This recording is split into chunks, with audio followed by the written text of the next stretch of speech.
بسم اللہ الرحمن الرحیم نحمدہ ونصلی ونسلم علی رسولہ الکریم وآلہ واصحابہ الکرام اجمعین رب اشرح لی صدری ویسر لی امری واحلل عقدۃ من لسانی یفقہوا قولی۔ آج کی نشست میں شادی کے لیے استخارہ کرنے کا طریقہ عرض کروں گا۔ بہت سارے لوگ یہ سوال کرتے ہیں کہ میرے استخارہ کر دیجئے کہ فلاں سے شادی کرنا درست ہے یا فلاں سے شادی کرنا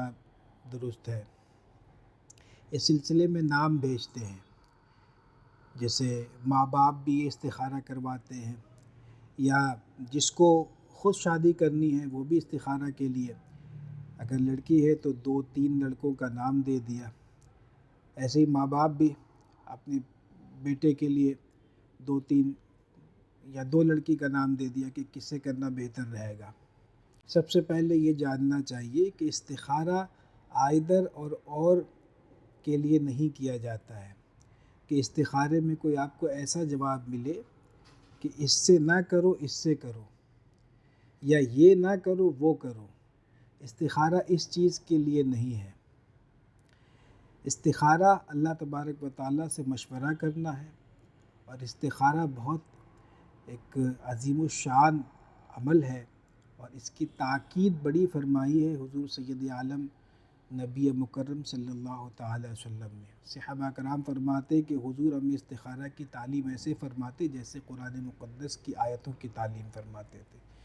تو اس کی بہت تاکید ہے، استخارے کی بہت تاکید ہے۔ ہمارے یہاں جو الوظیفۃ الکریمہ ہے اس میں اعلیٰ حضرت عظیم البرکت نے جو 7 مرتبہ استخارے کی دعا صبح و شام پڑھنے کی اس میں درج کی ہے، اور ہم لوگ اس کو جو پڑھتے ہیں اللہم اغفر لی واختر لی ولا تکلنی الی اختیاری،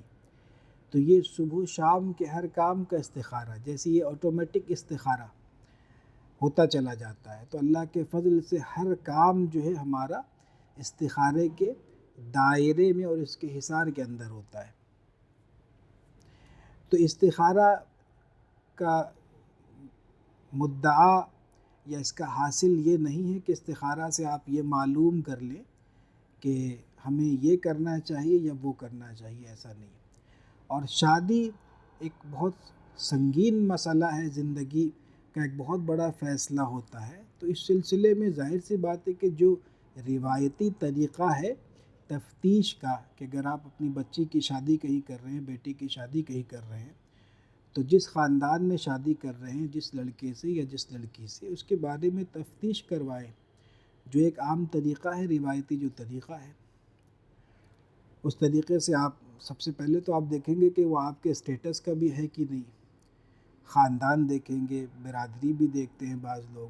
بہت ساری چیز دیکھتے ہیں۔ تو ان سب چیزوں کو دیکھنے کے بعد ایک ظاہر سی بات ہے کہ اگر آپ مطمئن ہو گئے کہ ہاں یہ ہمارے برابری کے ہیں اور ان کے یہاں ہماری بچی ٹھیک رہے گی، خوش رہے گی، لڑکا اچھا ہے، دیندار ہے اور نیک ہے، ایسے ہی کہ اگر لڑکی کے بارے میں آپ نے تفتیش کی کہ ہاں لڑکی نیک صالحہ ہے اور یہ ہمارے گھر کو جیسے جنت نشان بنا دے گی، بڑوں کا ادب کرے گی وغیرہ وغیرہ، اور اس کے خاندان والے سب اچھے پڑھے لکھے مطلب مہذب لوگ ہیں، تو ان سب چیزوں کو جاننے کے بعد آپ اس نتیجے پہ پہنچتے ہیں کہ ہمیں اس گھر میں رشتہ کرنا ہے۔ اب بس یہیں پہ استخارے کا کام ہے کہ جب آپ نے ایک جیسے ذہن بنا لیا، جو ایک روایتی ایک ظاہری تفتیش کا جو ایک معاملہ ہے وہ پورا کر لیا، اور ہر طرح سے آپ مطمئن ہو گئے، تو اب اللہ تبارک و تعالیٰ سے مشورہ کر لیں اس سلسلے میں کہ آپ کے حق میں، کیونکہ بہت بڑا فیصلہ ہے نا بچیوں کا یا لڑکے کی شادی کا، تو کسی کی زندگی کا وہ ایک جیسے ایک بہت بڑا ایونٹ ہے کہ یہاں سے زندگی ایک نئی موڑ لیتی ہے۔ تو یہاں پہ آپ اللہ تعالیٰ سے مشورہ کریں کہ اللہ ہم اس خاندان میں جو رشتہ کرنا چاہتے ہیں یا فلاں سے جو میں شادی کرنا چاہتا ہوں یا چاہتی ہوں، تو یہ میرے حق میں بہتر ہے یا نہیں۔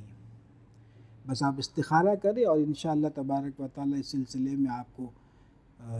مطمئن کر دیا جائے گا، یا تو ہاں کی صورت میں یا پھر نا کی صورت میں. یعنی ہاں اور نا اس ایک پراپر جس چیز کے بارے میں آپ استخارہ کر رہے ہیں، نہ یہ کہ آپ دو چیزوں کے تعلق سے استخارہ کریں اور وہاں پہ آئدر اور کی نسبت پیدا کر کے سوال کریں یا استخارہ کریں کہ اس سے کریں یا اس سے کریں. یہ نہیں. پھر استخارہ کریں گے انشاءاللہ تعالیٰ آپ کے دل میں وہ بات جم جائے گی اور خواب میں بھی آگاہی مل جاتی ہے، جاگتے میں بھی جیسے بات واضح ہو جاتی ہے اور خواب میں بشارتیں بھی مل جاتی اس سلسلے میں. یا پھر جو ہے وہ جیسے اگر کوئی اندیشہ ہوتا ہے اور وہ آپ کے حق میں بہتر نہیں تو دل اس طرف سے بالکل اچاٹ ہو جائے گا اور طرح طرح کے اس میں جیسے سائن اس کے ہوتے ہیں استخارہ کے جوابات کے، تو وہ آپ کو سلسلے میں معلوم ہو جائے گا. شادی کے تعلق سے یعنی کہ شادی کرنا ہے فلاں جگہ یا نہیں کرنا ہے وغیرہ، تو جیسے کہ ہم نے تمہیدی طور پر جو گفتگو کی اس کو ذہن میں رکھتے ہوئے اور 786 مرتبہ آپ بسم اللہ الرحمن الرحیم پڑھیں گے استخارے کی نیت سے. عشاء کے بعد یہ عمل کریں، سونے سے قبل یا پھر چاشت کے وقت. یعنی چاشت کے وقت جب آپ سونے لگیں تو اگر کسی کا ایسا معمول ہو کہ جیسے مان لیں فجر میں یا تہجد میں لوگ اٹھتے ہیں تو پھر اوراد و وظائف یا ان کے جو بھی کام ہے تو کچھ کرنے کے بعد پھر جیسے ناشتہ کر کے چاشت کے وقت تھوڑا سا سونا ہوتا ہے اور یہ فقیر کا یہ معمول ہے روز کا. تو استخارے کے لیے چاشت کا وقت جو ہے بہت عمدہ ہے، بہت اعلیٰ وقت ہے، بلکہ میرے نزدیک رات سے بھی زیادہ معتبر اور صحیح وقت چاشت کا وقت ہے. لیکن شرط ہے کہ جیسے اس وقت سونے کا ایک ماحول ہو یا عادت ہو آپ کو. تو اگر چاشت کے وقت آپ سوتے ہوں تو اس وقت بھی استخارہ کر سکتے ہیں کہ اب آپ سونے لگے اور تو 786 مرتبہ بسم اللہ الرحمن الرحیم پڑھ لیں، اول آخر 11 مرتبہ درود شریف، اور اس کے بعد آپ بات کو ذہن میں رکھتے ہوئے پڑھ لیں گے، سو جائیں گے انشاءاللہ خواب میں آگاہی مل جائے گی یا جاگتے میں آپ کو اس چیز کے تعلق سے معلوم ہو جائے گا. تو 3 دن استخارہ کرنا چاہیے اور 7 دن بھی استخارہ کرنا سنت ہے. بلکہ حضرت فاروق اعظم رضی اللہ تعالیٰ عنہ نے کسی کام کے لیے 1 مہینے تک استخارہ کیا تھا. تو بہرحال 3 روز یا 7 روز یا پہلے ہی روز اگر دل جم جائے اور کوئی خاص قسم کی بشارت مل جائے تو آپ استخارہ ترک کر دیں. یعنی 3 روز یا زیادہ سے زیادہ 7 روز تک استخارہ کر لیں تو انشاءاللہ تعالیٰ دل اس بات پہ مطمئن ہو جائے گا، جم جائے گا اور بشارت مل جائے گی. یا اگر وہ آپ کے حق میں وہاں رشتہ کرنا مناسب نہیں ہوگا تو ویسی ہی صورت پیدا ہو جائے گی یا خواب میں اسی طرح سے آپ کو آگاہی مل جائے گی. تو یہ ہے اور یہ بڑے فائدے کی چیز ہے. اور یہ جیسے ہم نے جو شروع میں تمہیدی طور پر استخارے کے تعلق سے جو بات کی ہے، بہت سارے لوگ اس غلط فہمی میں بھی مبتلا رہتے ہیں کہ استخارہ کو سمجھتے ہیں کہ کوئی غیب کے جاننے کا کوئی ذریعہ ہے، یہ کہ غیب کی باتوں کو معلوم کر لیں گے، اپنے نفع اور نقصان کو معلوم کر لیں گے، یعنی اس سینس میں غیب کو جان کر. تو یہ ایسا نہیں ہے، یہ محض اللہ سے مشورہ کرنا ہے اور اس میں